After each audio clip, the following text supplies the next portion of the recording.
नमस्कार स्वागत करुच्ची आज मुख्य गुरुत्वपूर्ण खबर को आपण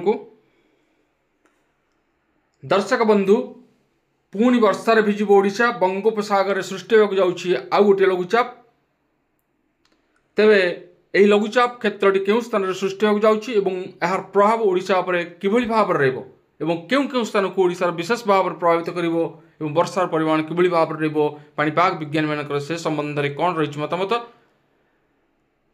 जानिबा। प्रथमे वर्तमान जेहेतु बात्या ऋतु लघुचाप उपर समस्त तीक्ष्ण दृष्टि रही जहाँकि बात्या ऋतु भाव में परिचित तेणु यही बात्या ऋतु मौसुमी प्रत्यावर्तन समय कथा तेणु बात्या सृष्टि होगापी यह एक अनुकूल परिवेश से लघुचाप सृष्टि है माने निश्चित रूपे बात्यार रूप नहीं पारे कि तेणु भय आसे से संबंध में मुझे आपण मानक भिडियो संपूर्ण विवरण प्रदान करी से आपण मैंने भिडियो प्रथम शेष पर्यंत देखिए।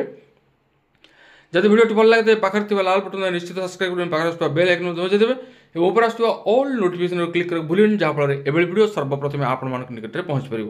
तेज आसतु जाना आज पाणीपाग बा लघुचाप संपर्कित बात्या संपर्कित विशेष गुरुत्वपूर्ण खबर को सेपटे अरब सागर रे सृष्टि होइथिबा बात्या शक्ति आहुरी घनीभूत होई भीषण बात्यारे परिणत होइछि। भीषण बात्या शक्ति समुद्र भितर घंटा प्रति 13 किलोमीटर बेगर अग्रसर होइछि। उत्तर पूर्व अरब सागर रे भीषण बात्या शक्ति पश्चिम दिग को जाउथिबा बेले यह समुद्र रे ही दुर्बल हेबार पूर्वानुमान करिछि पाणीपाग विभाग। भीषण बात्या शक्ति एवं द्वारका ठारू पश्चिम 420 किलोमीटर एवं पोरबंदर ठारू पश्चिम 480 किलोमीटर दूर रही। 5 तारिख बेलू बात्या शक्ति उत्तर पश्चिम एवं संलग्न पश्चिम केंद्रीय अरब सागर में पहुंचब। यापर बात्यार दिग बदलाई पूर्व उत्तर पूर्व दिग को 6 तारिख सकाळे अग्रसर होई क्रमशः दुर्बल हो केतेक मॉडल कहूँ वर्तमान महाराष्ट्र मुहा बात्या शक्ति समुद्र भितर बल गोटाई बेलू बेल आगक माड़ी चली शक्ति एपटे ओडिशार पिछा छाड़ुनी वर्षा। भारतीय पाणीपाग विभाग सूचना अनुसार अक्टोबर मासर प्रथमार्धरे बंगोपसागर में आउ एक लघुचाप सृष्टि हो पारे। उत्तर बंगोपसागर रे अक्टोबर 9 बेलू एक घूर्णिबलय क्षेत्र किंबा लघुचाप क्षेत्र सृष्टि होवार संभावना रही। चलित मौसुमी ऋतुर एवं सुधा मौसुमी अग्रसर ठारू आरंभ करी 16टी लघुचाप ओडिशा को प्रभावित करिथिबा सूचना मिली। सेपटे ओडिशा उपकूल अतिक्रम करिथिबा अवपात एवं दुर्बल होई स्पष्ट चिन्हित लघुचाप क्षेत्र में परिणत होइछि।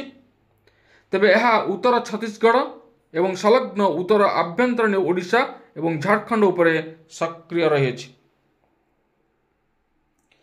आज नवरंगपुर और नुआपड़ा जिले में प्रबल वर्षा सह वज्रपात होबार पूर्वानुमान करिछि पाणीपाग विभाग।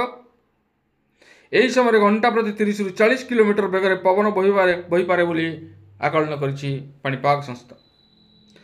सेहिभଳି वज्रपात और पवन नहीं सुंदरगढ़ झारसुगुड़ा बरगढ़ संबलपुर देवगढ़ अनुगुल ढेंकानाल केन्दुझर मयूरभंज बालेश्वर भद्रक जाजपुर केन्द्रापड़ा कटक जगतसिंहपुर मयूरभंज बालेश्वर भद्रक जाजपुर केन्द्रापड़ा कटक पुरी खोर्धा नयागढ़ गंजाम और गजपति जिला को येलो अलर्ट जारी करिछि पाणीपाग विभाग। तेज दर्शक बंधु आम देखुचे बर्तमान आकाश मेघाच्छन्न रही। अवपात पर जदिओ वर्षा किछि मात्रा कमी किंतु अनेक स्थान में झिपिझिपि वर्षा लगी रही। तेबे बंगोपसागर रे जो लघुचाप सृष्टि होगा जाऊँगी 9 तारिख बेलू ताहा हुए तो बात्यार रूप नहीं पारे कि न नहीं पारे से संबंध में पाणीपाग विज्ञानी मानकर मतामत आउ सेमानकर तीक्ष्ण दृष्टि रही। जदि बात्या संबंधी कौन सविशेष तथ्य आम हस्तगत हुए तेज ताहा आम आपण मानकर अवगति निमंते निश्चित सर्वप्रथम जणाइबु। तेबे ए थिला आजिर लघुचाप संपर्कित बात्या संपर्कित बात्या शक्ति संपर्कित विशेष गुरुत्वपूर्ण सूचना।